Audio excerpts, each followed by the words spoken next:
Welcome to the Magic Mechanics Show right here on WDBO, the show that can help you out with any problem you may be having with your car or truck.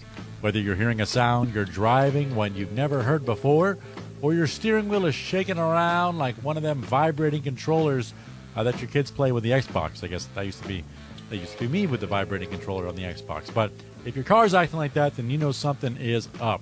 If you got a problem going on with your car or truck, pick up the phone right now and dial Larry Perry is here waiting to answer your question, 844-580-9326, 844-580-WDBO. How you doing today, Larry? I'm doing good. A vibrating Xbox controller. You know, if you're in the middle of like a big battle in Final Fantasy or something and there's danger near, your controller is going to shake around to let you know that something's coming. I'll take your You know what I'm talking about. I will take your word for it. All right, so you're playing Pac-Man, right? I think we get the picture. Hey, thanks, Josh. Hey, folks, it's 3 o'clock. I'm Larry Perry, and you're tuned in to the Magic Mechanic Radio Show. So new listeners know this is kind of an interactive automotive and mechanical advice program where we help you with your car problems and just about anything mechanical. And it's been our pleasure to do so for over 31 years. Me personally, I'm an automotive shop owner, and I've been a master, still practicing automotive technician since 1982. To make the program work, well, it's pretty simple. We need your calls. We need your car questions. And our lines are open at 844-580-9326. And we try to simplify it so you can remember the number easy. If you can remember the 844 part and the station that you're listening to, which is 580 WDBO, that'll put you in line. We go ahead and get your car question lined up. And remember, all your calls and your car questions gets indexed, and they get placed on our new YouTube channel. So after the show, you know, you can take your grandkids, set them on your lap, and say, see, there's Grandma or Grandpa asking a car question. You know, we're kind of famous. We're on a radio now. So really a cool thing to do. My granddaughter gets, you know, sometimes she'll sit in the corner here in the office and watch me do the radio show. And I don't know why a 4.5-year-old would be interested in anything that I would have to say about a car. But it does keep her interest. So as long as it keeps her interest and keeps her quiet, I guess it's all good, huh? But yeah, go ahead and give us a call, 844-580-9326. And we do the YouTube channel thing so that other folks searching for the same type of answers, you know, it'd be easy for them to be able to pull it up and hear our segment, you know, concerning whatever your question was. Think about that. Folks will be able to play your car questions back and hear parts of the show years and years from now. So, as we say, we'll live in infamy. Dash warning lights, poor fuel economy, oil consumption, AC not working correctly, vibrations in the steering or drivetrain, warranty questions, antique classic car issues. I've got so many projects down at the shop I'm working on for folks.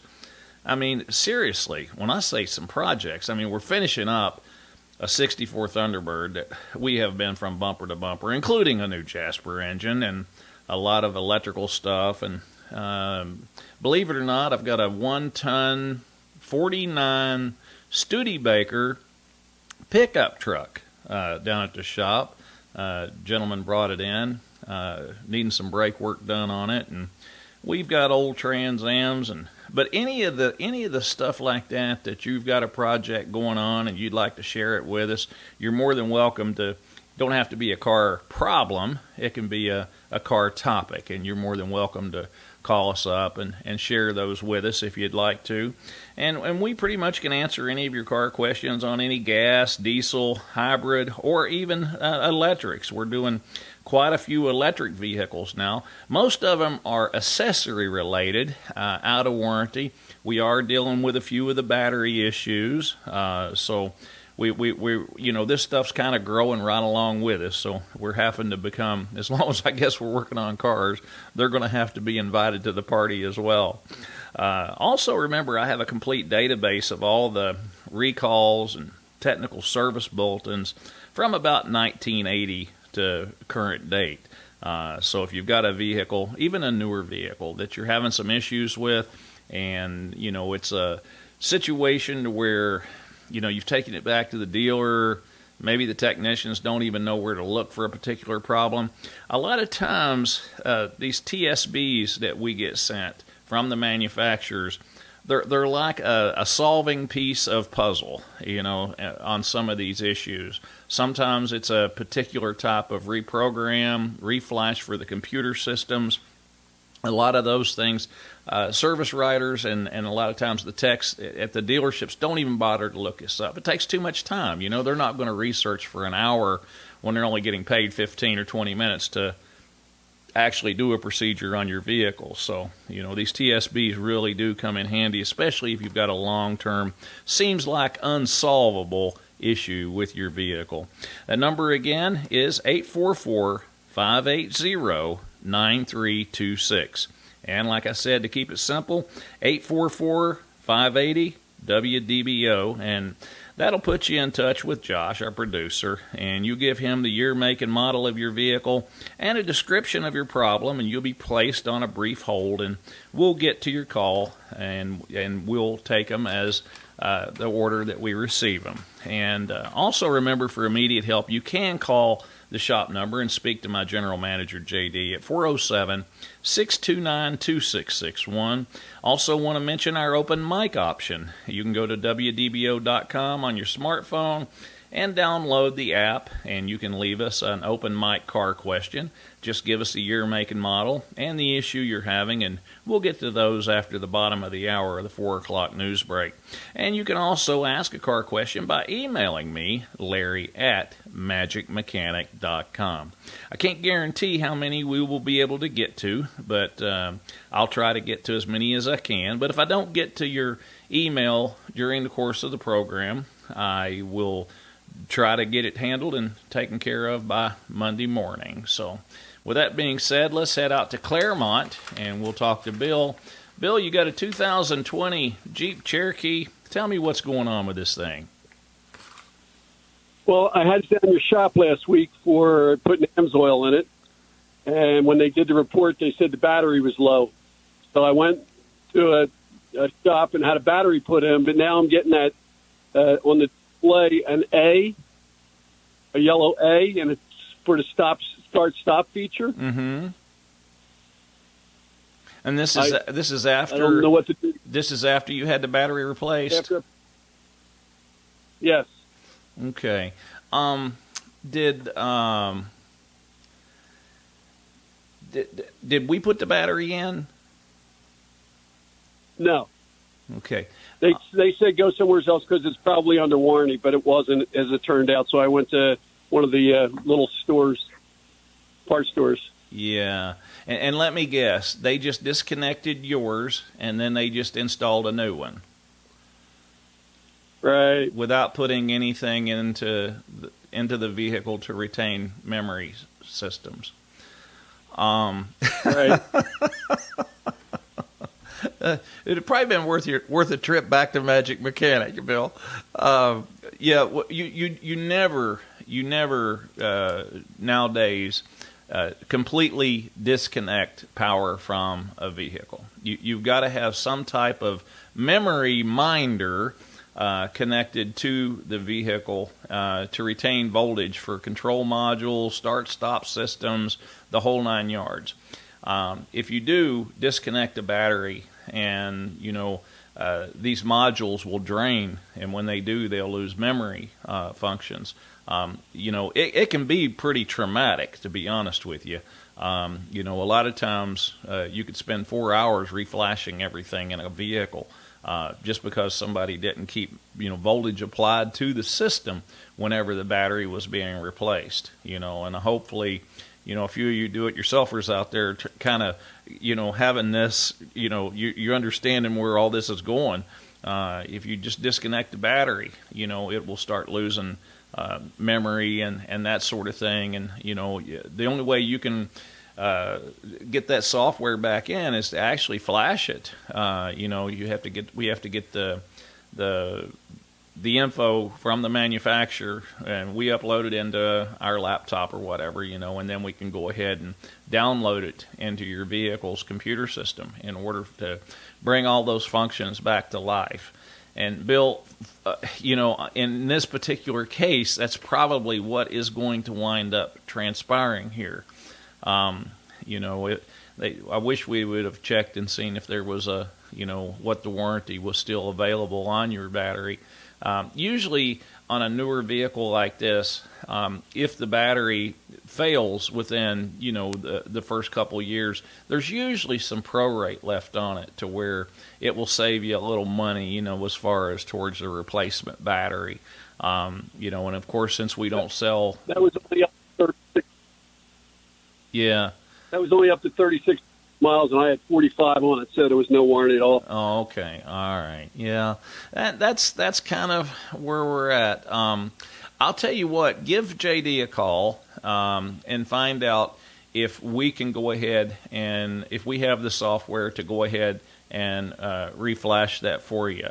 If you have to take it back to the dealer to get it reflashed, I don't know exactly what they're going to wind up charging you, but I'm sure it'll probably be up there a little bit. But we might be able, if we've got it stock in one of our pieces of equipment, like already stored in our laptop, and we can just go in and clear that out, and everything come back to life.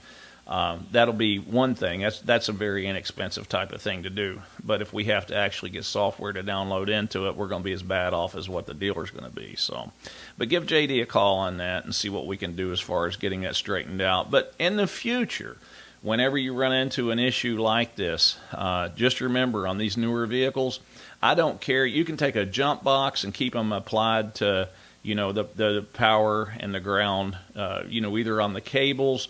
We use equipment that you can actually just plug into the ALDL connector or into a actual charge port for your phone or anything like that. But you got to have something in there to keep the memory alive system.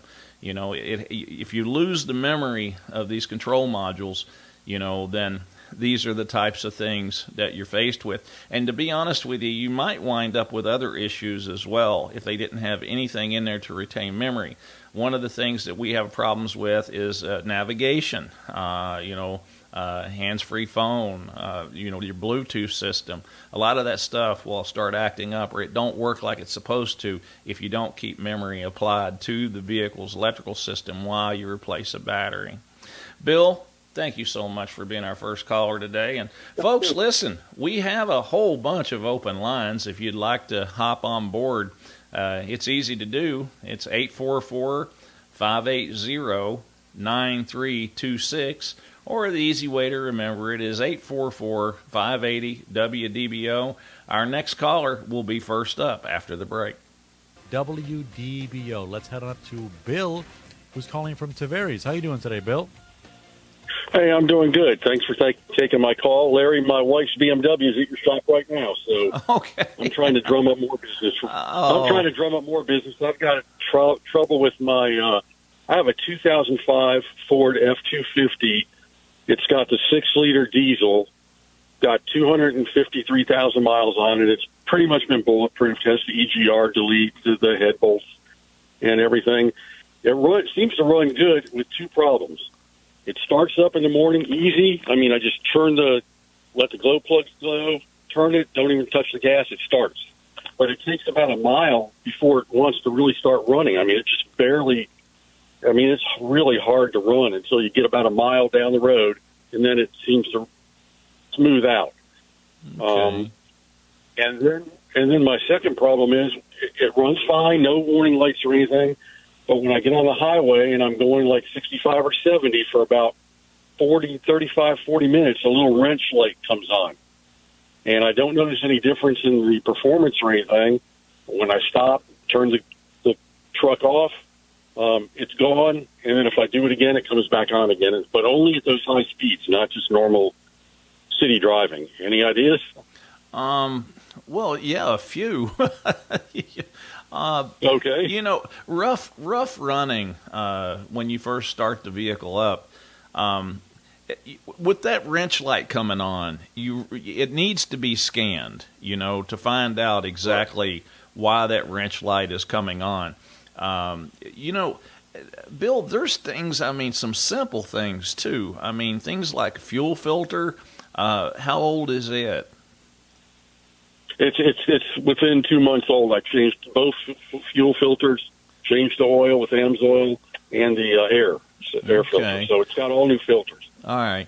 Well, you know, on that engine there, it uses what is called a pressure regulator for the fuel system. And those things are notorious for going bad and leaking off residual pressures. You know, those are all things would be probably some of the first things that we would actually check on it.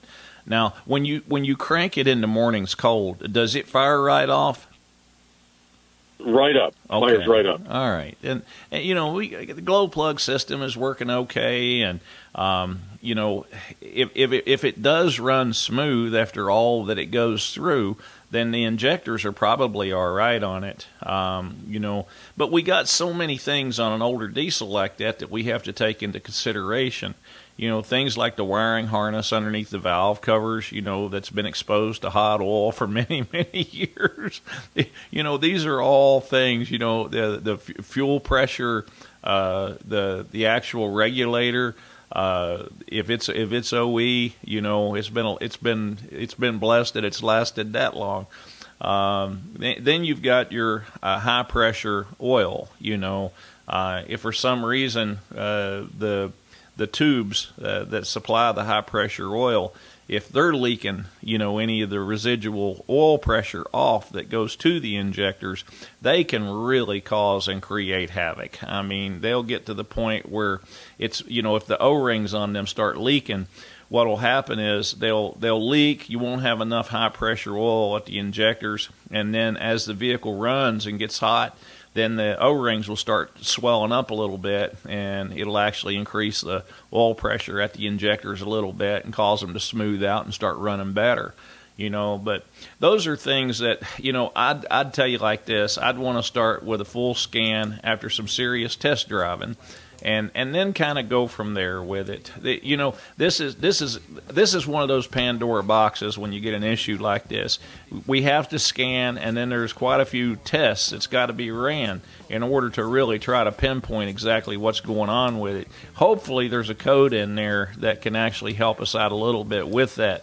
Otherwise, we're going to be doing some pressure testing. So I thank you for your call, Bill, and hope everything goes good with your BMW too. Enough's enough, right?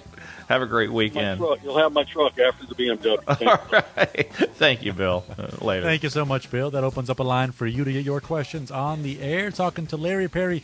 But right now we're going to take a caller live on the air. Let's go up to Melbourne, where Richard has a question about his 2014 Dodge Avenger. Go ahead, Richard. Yes, hi, Larry. Hey, Rich. I've got a 2014 Dodge Avenger. I bought it new and with about 20 miles on the odometer, and it's got 113,000 miles on it, 113,000 miles and change. Recently, I had to get a radiator changed. I had that done by a shop locally, and ever since I got it back, my idle is not smooth, and it seems to be about 50 or 100 RPMs lower than what it normally is. It's running about maybe 550 RPMs. And as far as my gas mileage, that seems to be way off in the city, but the highway miles are unaffected. The highway mileage is unaffected. And I'm guessing I probably maybe got a vacuum leak or something somewhere in there. I don't know. I mean, just looking for any clues to go on. Yeah. Do you have a service engine light on, you know, check engine or anything like that? No. No, I don't. Let me ask you this. Did you have a serious overheat with the previous radiator? No, it just had a crack in it, and it was leaking some coolant. It never got into an overheat situation. Okay, all right. So I was lucky there. It was a small hairline crack. It was just kind of oozing coolant, but I just wanted to get it fixed before, you know, it turned into something bad. So. Understand. Now, whenever they replaced the radiator, did anybody decide that it was time to probably replace the thermostat at the same time? I changed those myself within the year. I changed all the hoses, all the heater hoses, and it's actually got two thermostats, which is strange, but I changed the thermostat housing and the thermostats within the last 12 months. It's got all new Mopar parts on it. Okay. Well, I'll tell you what, it sounds like you're pretty handy, Richard. You want to tell listeners why you replaced all those plastic pieces? Well, you hit the nail on the head with the word plastic. There's like the filler neck is actually plastic, and it's spliced into the upper radiator hose. And a couple years ago, that actually just split and came apart. And I was just lucky that I didn't blow up my engine. I was like 3/4 of a mile from my house, thinking it was just like maybe I was having a problem with my temperature gauge or something. But then I got back to my house, raised the hood, and the hose completely separated. The upper hose basically was completely separated at that plastic filler thing. So I changed that then, and then I was just thinking like, oh, there's more plastic in here, so I just changed everything. Yeah, now, I try to stress that. See, what we're dealing with nowadays, it's like, in the past, you keep your oils changed and you replace a set of hoses every 10 years or something, and usually you're pretty bulletproof. Nowadays, it's not like that. I mean, unless you almost have an anniversary to go and replace all these plastic cooling system parts, something's going to wind up getting you, especially if it's somebody not in the know like you are, and for you to be in the situation where it wasn't a hose that give up the ghost, it was just a piece of plastic just break in two, you lose all your coolant, next thing you know, you've got some major issues on your hands. And you get a young driver, what are they going to do? They're going to overheat that thing till it glows red, and then the motor's junk, So that's what we're faced with nowadays, and I try to tell folks, listen, at around the 10-year mark, 8 to 10 years, whatever, you really need to consider not only replacing the cooling system hoses, but all of the plastic, Usually if a radiator gets a little split in it or something like that, like in your case, you'll notice that there's a coolant loss or you'll see something on the ground, and that kind of gives you a clue. So usually that's not all at once. But like on your other previous issue where a piece of plastic just breaks in two, hey, listen, there's no notification with that. That's immediate overheat and cook your engine, so that's the reason those types of things, it's very important to get them replaced before you have those types of problems, so. But as far as this low idle type of situation, if we don't have a check engine light, and I'm trying to think of, is this the 2.4 or a 3.6 motor in this? It's a 2.4 liter VVT. Okay. Yeah, I mean, there's room in front of the engine there to where it's not a real tight, compacted situation. I'm not saying it's easy by no means to replace the radiator, but, there shouldn't be a whole lot of anything engine control-wise that they would have had to have addressed or messed with. You see what I'm saying? They didn't. Right. They didn't really have to get in there and pull a wiring harness off or something along those lines. I don't know whether it may be coincidental. I mean, if all they did was replace the radiator itself, and then you get a fuel economy issue like this as well. If you just said it really overheated bad, then, we could have flipped a coin because, we could have had O2 contamination from coolant maybe seeping around a head gasket. It could go on and on and on. But, if we didn't have a severe overheat along with this condition, then I really have to sit back here and just kind of think, fuel economy and a lower engine RPM, it could be a vacuum hose or something along those lines, but I just, I don't know how they would have been in there in depth that far to have actually disturbed anything like that. So, anything's possible unless you physically sit right there and watch the tech work on it. You don't know what they did. Like sending your kid off to school for the first day, You really don't know what they could have done. But anything that they would have done, I think, Richard, that it would set a code and it would have a check engine light on, So those are kind of things that, and I will tell you this, of course, you've already done this before this happened, but And you can ask anybody that's listened to this program. I will tell you, whenever it comes time to replace a thermostat in a vehicle like this, and I'm sure you did, it is very important to go back with an original equipment thermostat. I can't stress that. If you go and you take a Mopar thermostat out of a vehicle like that and you go back in with a Stant or a Gates thermostat, they're not calibrated the same, and the computer picks up on that, and it can definitely affect fuel economy. But if they didn't do anything with those items, I don't see how it could have actually, putting a new radiator in it and some new coolant. I mean, if anything, the engine should be happier. Right. I'll tell you what. Have it scanned, even though there is no codes. Have it scanned and see if there is a historic code or something in there like that. There could be a transmission code in there, something maybe with the torque converter lockup to where it's not going into torque converter lockup when you're driving down the road, and if that's the case, that could definitely affect your fuel economy, but you would probably notice a little higher of an engine RPM.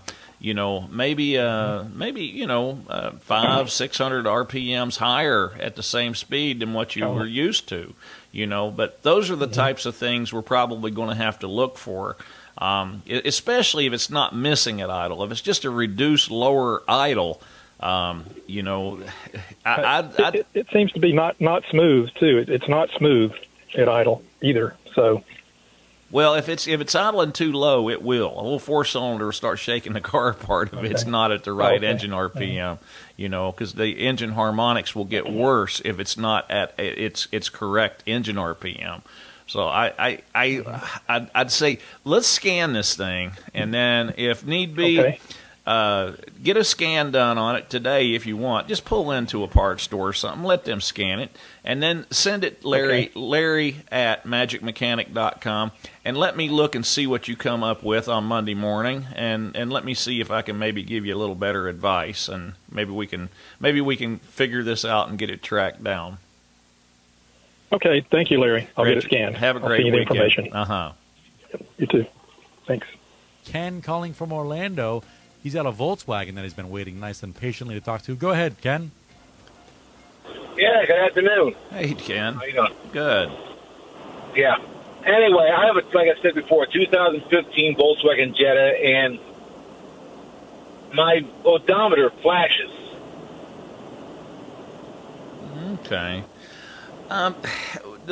When you get an odometer that starts flashing like that, Ken, there's usually some sort of a program error, and it can be caused by so many things that the list goes on and on and on. Have you done anything electrically to this vehicle in the last little bit when it started, like change a battery or add anything electrical to the car? Well, I had to have a key replaced. I lost a key. All right. There's going to most likely be a programming error with that key. And what will need to be done is you'll probably have to disconnect the battery on this thing, and then hook it back up. And if it's still got the flashing odometer, then there's probably going to have to be another relearn or another reconfiguration with the key that you added. Sometimes when this happens, you'll have to reconfigure both keys for the vehicle, or both fobs, depending on how the system is set up. But it's real common when somebody adds a key to, the newer vehicles, whether it be a Volkswagen or a Jeep or anything like that, where you will wind up getting a flashing odometer. But it is a programming error that actually causes that. And it's real common when somebody adds a key to the system. So I would, disconnect the battery just for the heck of it, then connect it back up. In this case here, I wouldn't have any type of a memory, minder system on it. I would just let it kind of go dead. Give it a little bit of a break there, hook it back up, and then see what happens. If it continues to keep flashing like that, then, whoever programmed the key is going to have to probably program it again. And what we have found out is if you add a key without doing both of them, which it would be a good idea to go ahead and just clear that out completely and then add both keys, at the same time. So that way they're both configured the same whenever they have been added to the system itself. If not, if there's any type of a differential in there whatsoever, then you'll wind up getting that flashing odometer. It'll also do that if you've got a transmission problem. Sometimes we have even seen where somebody's iPhone or their smartphone, just by plugging it into one of the USB ports, we've actually seen that cause a flashing odometer. There is so many things that can cause that issue. I would try disconnecting the battery, plug it, connect it back up, see if that helps. If it doesn't, we would probably want to scan the computer system on the thing, see if there's any type of a CAN code of some sort, and a configuration code, and then probably wind up redoing both keys. That way they're both been programmed at the same time. And a lot of times that will take care of the issue. Nothing major. I've never seen it really affect anything other than just the annoyance itself of the flashing odometer. And like I said, it's universal. It's not just Volkswagens, but we see that with a lot of the newer cars, especially with the smart key technology, where you don't actually have a key. You just have a push button and it reads it electronically. So hopefully that helps you, and if we can help you, you give us a holler at Magic Mechanic. We'd be more than glad to take a look at it. Well, I am a customer of yours. All right. Well, Ken, give JD a call and talk real nice to him, and he may let you bring it into the shop. You know what? We appreciate your call, Ken. We're doing fine, buddy. We appreciate you there answering the phone lines, Josh. And that reminds us, if you've got a car question, you'd want to hop on board, 844-580-9326, or 844, and basically the station that you're listening to, 844-580-WDBO. Go ahead and hop on board. We got plenty of open lines, so it won't be crowded, I guarantee it. Hey, welcome to the second hour of the Magic Mechanic Radio Show. It's a show where you call in, you ask your automotive question, and you can't beat the price because it's free. That number again is 844-580-9326. Also, we take your automotive questions and my comments, and we place them on our new YouTube channel so other folks can maybe find the same type of help that you seek. Plus, you can play it back anytime you want. That number is 844-580-9326. And to speak to JD at the Magic Mechanic Shop, that number is 407-629-2661. He gets pretty busy on Saturdays, folks calling up, and, of course, we close on Saturdays and Sundays. We ain't like some of these tire stores. My guys, listen, these are thoroughbreds. They've been in the business for all their life, some of them way over 40 years, and we ain't working these guys 7 days a week. It ain't going to happen like that. These guys know more about cars than a lot of the doctors do the human body and medicine. So I know it's not as important, and you can't really compare the two. But we're talking about folks that's been in this business for many, many, many years, and I'm proud to say we've probably got some of the best there is at Magic Mechanic. So, folks, our sponsors are very important to the show. We all pitch in to bring you the program every week, so if you enjoy it, please patronize our sponsors and tell them you heard about them here on the Magic Mechanic Radio Show. Orlando Auto Upholstery, interior, convertible tops, carpet, seats, whether it be on a car, truck, van, maybe you're restoring a vehicle in your garage, maybe like myself, I will be delivering my driver's seat to Orlando Auto Upholstery next week. Like I said, Hey, I can write off car repairs. You can't write off a new truck. You have to depreciate it. You see what I mean? So I'm like, well, we'll go ahead and keep the one I got for another few years, But it's a King Ranch, and, it's got about 150 on it now. So the driver's seat, it's got a little wear to it. It's not ripped or torn or anything, but it's got some wear. So we got brand new Ford original equipment, leather, to go right back over top of it. Brand new cushion for the seat bottom, and I'll have Orlando Auto Upholstery go ahead and put that covers all back onto it. It's got all the King Ranch stitching, to match the rest of the interior. So the rest of the interior in the truck looks like it's brand new. It's doesn't even look like it's been used. So I figured we'd go ahead and redo that one seat, carpet, everything else in the truck's like brand new. And the problem with the Ford truck is, from, pretty much around 2009 to current date, there's been so little actually changed on those vehicles, and that's the reason nobody wants to part with them. It's just folks just want to keep them.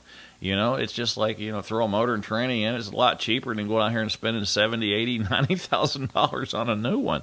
So Ford trucks, and of course your GMCs and your Chevrolets, or even your Dodges, they're just, folks don't want to get rid of these vehicles. They just want to hang on to them. But if you want to get a hold of Orlando Auto Upholstery, just visit them at orlandoautoupholstery.com. Their phone number is 407-898-2351. Amsoil Synthetics for your car, truck, van, SUV, boat, motorcycle, tractor, bulldozer, commercial lawn equipment, you name it, Amsoil makes a lubricant for it. If you want a vehicle to last you a long time without having to replace an engine or transmission, there's really no other choice. Amsoil pretty much owns that. That's the fountain of youth for an engine or transmission. It's just you can extend the drain intervals. I mean, we recommend once a year, every 15,000 mile.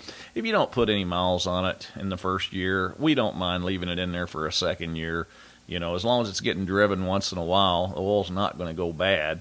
But Amsoil likes the idea of, once a year, especially on vehicles that are driven short distances, because they're afraid that, moisture may incur into the oil itself. So they like the idea of once a year.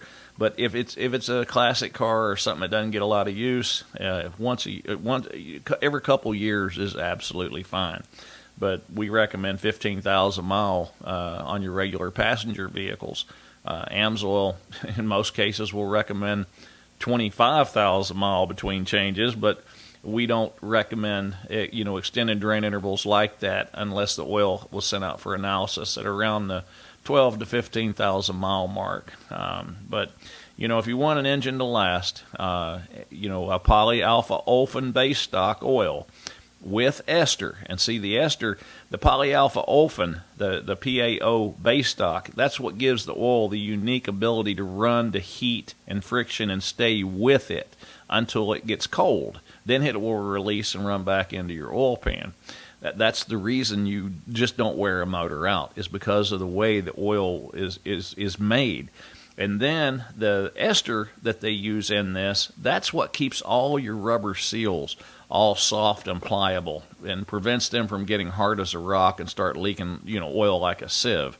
What's the point of, keeping an engine internally protected, but you got oil leaks all over the place at 100,000 mile, and you got to pull it out and reseal it anyway?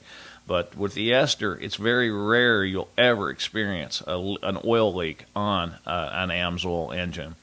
To find out more, you can go to amsoil.com. And remember, when you use Amsoil, Amsoil warranties your engine against lubrication failure as long as you're installing it in sound equipment and you continue to use the Amsoil products itself. So something to think about. Like I said, it is a fountain of youth for an engine and transmission.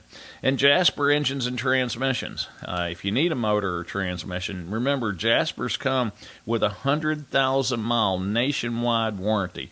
When we install these engines, you get the whole entire warranty package that goes along with the installation. And it's registered at Jasper. And anything that would go wrong or any type of problem you'd ever incur with a Jasper engine or transmission, all you got to do is call them. They got all your information right on the computer in front of them. And if you're out of state, out of town, whatever, they're going to send you to one of their installers. They're going to have it rectified and remedied, and it's not going to cost you 1 cent. There's no charge, period, if that engine is under their 100,000-mile warranty. So just kind of keep that in mind. If you're going to replace an engine or transmission, get one that's got the best warranty available, and that's a Jasper. To find out more, you can also go to jasperengines.com. And last but not least, the Magic Mechanic Auto Service Center located in Orlando, Florida, where engines, transmissions, repairs, replacements, brakes, suspension, steering, electrical repairs, hybrid, electric car repairs, AMSOIL, synthetic lubricants. You can visit us at magicmechanic.com. You got a tech question or you need an estimate? Larry at magicmechanic.com. All right, Josh, who are we going to kick the second hour off with today, buddy? Let's take it away with Sam. Sam's calling from Orlando. A question about his Prius. Go ahead, Sam. Yeah, hello. I have a hybrid, obviously a Prius, and the issue I'm looking for is how do you know when it's time to trade it in if you don't want to get stuck with a big charge to replace the major hybrid battery? You know, Sam, this is the key to it. All right, with a Prius, and a hybrid car, you're gonna it's the smartest, I guess, fuel efficiency that you can probably buy, because see, you do save X amount of money because of the hyper fuel economy that you get out of the vehicle, which that's all great, fine and dandy, but when you go to replacing a battery in a hybrid, the average is somewhere between $2,500 and $3,500, which to me, as a mechanic and a shop owner, I don't think that's a big deal. Really, in the whole scheme of things, let's say you keep the vehicle 8 years, and let's say you wind up having a battery issue.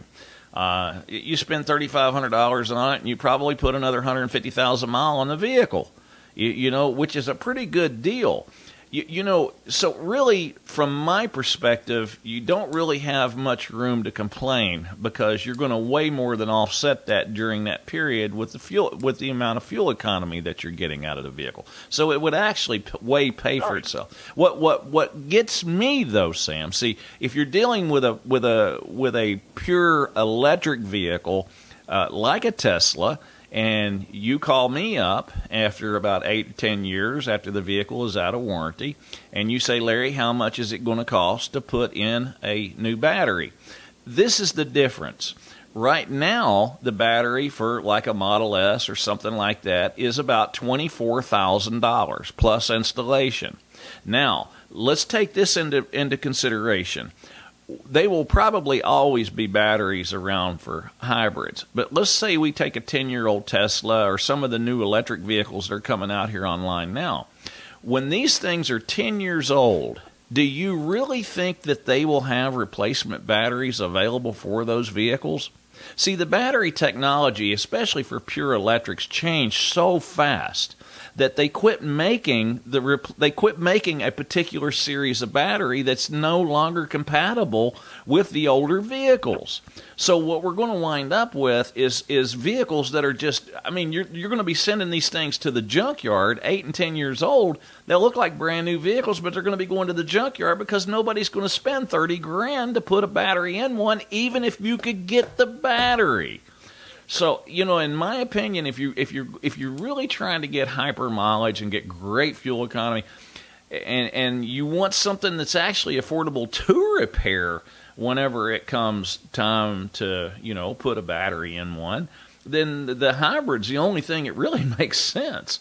And like I said, but you got to look at it a little different than, okay, well, if you wanted to really just avoid any type of battery replacement, it'll cost you a fortune to do it, but you can either go back with a pure internal combustion engine, or you can lease an a hybrid vehicle and, just trade up about every 3 years. But what it's going to cost you to lease that vehicle Yeah, it's just really, that wouldn't really, you're not going to save anything by doing that. But me personally, Yeah, I'm used to having cars for 8 to 12 years. Yeah, and I think So you can. I'm used to having cars for 8 to 12 years. So if you can do that with a hybrid without, the cost is worthwhile, then that sounds like a great solution. Yeah, I mean, if it needs a battery, put a battery in it. I just think long term, I wouldn't worry about it with that kind of money. Now if I had a pure electric vehicle, I would stay up at night. It would keep me up at night. I wouldn't be able to. The thought of having to dump 25 or 30 grand into a car 10 years from now would drive me insane. I would, shoot, that's like sending a kid to college, for God's sakes. I'm like, I just don't see to where it's practical. I mean, I like the idea of being able to keep a vehicle on the road as long as I want, and, without it breaking the bank. Well, in this case here, I think you just replace a battery whenever it comes time for it, and we'll smile at the same time thinking about how much money you've saved in fuel over that period of time. Sam, thanks for the call. You have a great weekend. Hey, you got time for a quick question, a quick second one? Yeah, I guess we got time to work it in. Go ahead, quick. Oh, okay. So your first caller talked about when you change the starting battery of a hybrid. And I was just on the way to do that, so I made sure that they plugged in a memory minder. And I still, even after they had a memory minder on it as they changed the battery, it came out with a PKSB error, which is the collision avoidance system didn't start up right. So is that something I have to go to the dealer for to get the collision system working again, or is there a way to bootstrap it without going to the dealer? You know what? I would have to find out. I would have to look and see what we're capable of doing with that. Sam, sometimes, see that car, if it's got adaptive cruise control on it, it actually has a radar system in the front of the car. And if the radar system lost its programming, so to speak, then, we would have to see if it's just simply a reset or whether it's got to be completely reflashed. Now, a lot of times on these vehicles, like I said, you can put in a memory minder and they'll just plug into whatever inside the car. But realistically, I like the idea of putting a jump box on the cables. That way you do not, lose the amperage, if you just got to have a technician to take his time and lift them off of there. You don't want to cross anything or short anything out. But when you put a jump box on it, you're going to keep plenties of amps in that system, and you're not going to lose anything. So at least they gave it a good shot and tried. They made an attempt, but your advice is the best. So thanks so much. Appreciate it. Thanks for the call, Sam. Hit the open mic button and send your question Larry's way. He will address them in the order we received them. And if you didn't send one yet, you got about 2 or 3 more minutes until we answer these questions. And we're back to the phones. Right now, what do you say, Larry? What do you say we take the first one? Well, let's go to work. Here we go. Hi, Larry. I have a 2.4-liter Toyota Solara, 2004. 2 things. When I turn the key over to start it, sometimes it seems like the battery's dead. It takes a while to turn over. 2, my AC unit, when I'm at an idle, it loses power. Sometimes it doesn't get cold enough, especially when it's hot out. And if I start moving, it starts to work again and it gets cold. Tell me what you think. Okay. As far as the starting issue goes, if it feels like it's, a low battery, it may very well be. I wish you'd have told me if jump starting it actually helps the condition or not. The first thing you're going to need to do is actually find out if the battery is testing good.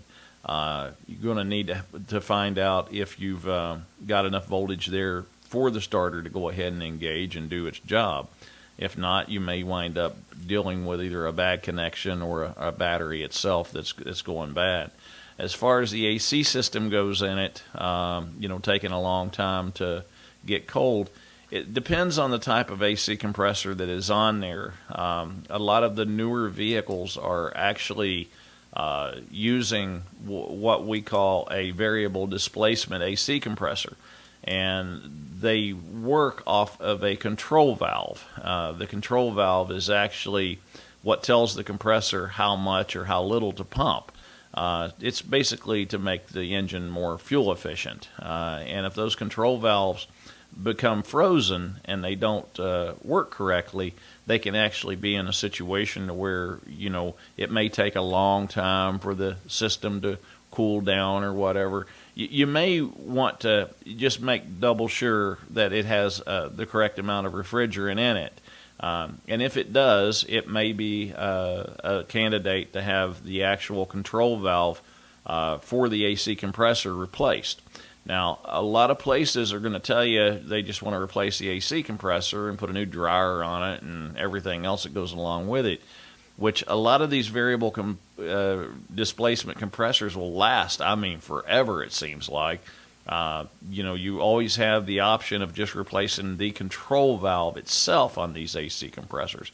Yeah, you do got to evacuate them. You do got to remove the compressor in most cases to replace the valve, but it's a lot of people, instead of just replacing the part that needs to be replaced, they want to replace the whole compressor. So kind of keep that in mind. It's usually up to you on which direction you want to head with that. I appreciate your open mic.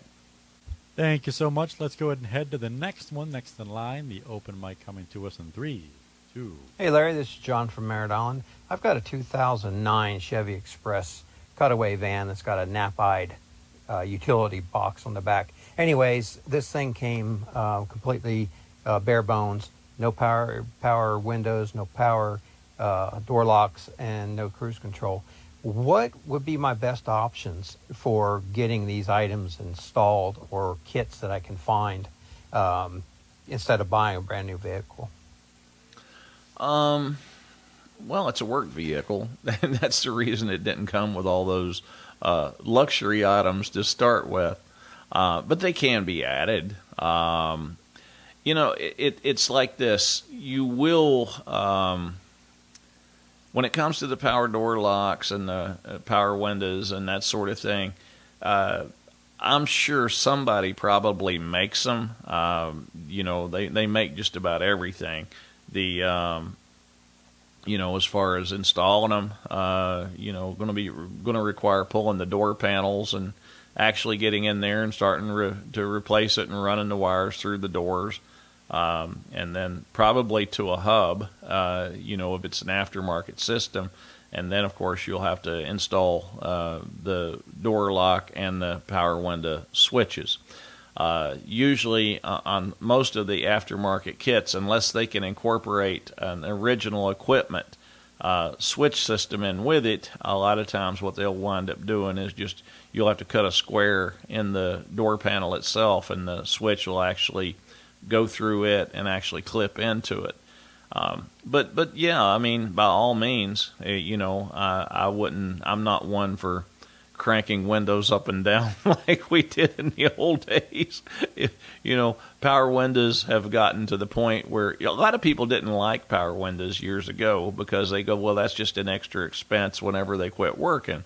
But, nowadays they've got these things to the point where, in most cases and a lot of times, the power window systems and the door locks will pretty much last the life of the vehicle. So you still have occasional problems with some of them, but most of them hold up really well. But yeah, I don't see that there would be a problem in putting the power window and the power door lock system in the vehicle that didn't come with it. I know that I used to do that on a lot of Ford trucks from back in the earlier 90s that would come without power windows and power door locks, and we bought kits for those and actually installed it. On something as late a model as a 2009, I definitely have to do some checking to see what was available for it. But no, there's no reason to get rid of a vehicle over something like that. Today, with an older vehicle, there is so many electronics that are available, and that just to get rid of a vehicle just for newer electronics is kind of silly, really, when you get down to it. Because there's so much of that available now in the aftermarket, as I'm sure that they will be for this van you have itself. So we wish you luck with it. If you need to get a hold of me with that, Larry at magicmechanic.com, and I'll try to help guide you if you need my help. Thank you so much. Let's go back to the phones now where Vinny's waiting. If you had a question for Larry, Phones are open at the moment, so 844-580-9326. Got a couple of slots for you. 844-580-WDBO. Vinny's calling from Castleberry. Go ahead, Vinny. Hey, Larry. Thanks for taking my call. 2013 328i hardtop. That the air condition doesn't cold right away, but in a minute or two of revving the engine, driving, it gets cold and it stays cold. But it's that first 2 to 3 minutes in the Florida sun that you just need that AC right away. And I went to 2 different places, one being a dealer, and they both said, let's just change out the whole system without even looking at it. I wonder if there was another option. Well, yeah, I mean, if that's what it is, that's what it is. But I'd like to repair it if possible. Yeah, Vinny, let me kind of bring you up to date on something here. All right, now, number one, I think that BMW uses a variable displacement compressor. And, listen, to put a new control valve in those compressors, like I said, the compressors rarely ever go bad. I mean, I don't think I've ever seen one of them variable displacement compressors fail. They don't use a clutch on the front of them like the older AC compressors do. Okay. These are all what that compressor pumps is all dictated by a control valve, and it's an electronic control valve. Computer system literally takes over, and so when you got something like that, you could replace the whole entire AC system. It may not even fix it. So what I'm saying is, if anything, it probably needs a new control valve. Now, which, depending on, I don't know what the labor time is to pull that compressor off and put it back on, but it's a whole lot cheaper than replacing everything. And then you got another issue here. We have an additive that we have used for, probably a couple decades now, or close to it.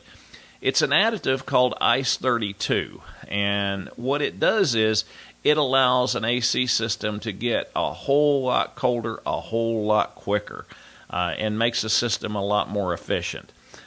It is what is it's what's called a polarized lubricant enhancer, and the way that it works is it's attracted to magnetic fields. It was originally designed for the treatment of brain tumors, believe it or not. So they could keep medications in areas that needed treatment by the use of electromagnets. Well, somebody, and that was a doctor by the name of Ben Mosier that actually invented this stuff, but Intermagnetics Corporation took it and decided that if they used that same additive in a oil base, it did exactly the same thing. Now, they also put in additives that would make it attached to refrigerant oil, and this is where it gets real interesting. Over a period of time of using your air conditioning system, what will happen is you will have refrigerant oil get out of the AC compressor and get into places it does not belong, like the evaporator in your dash. Now, when that thing gets a lot of the refrigerant oil in it, it actually prevents refrigerant from traveling through those areas that are now filled with refrigerant oil, and it lowers the efficiency of your whole entire AC system. The ICE 32 actually bonds to that ice to your refrigerant that would be in your evaporator, and it'll pull it out of there and keep it in the compressor because of the magnetics that are taking place in the compressor. And basically what it does is it increases the sear rating by getting the oil out of the evaporator back into the compressor.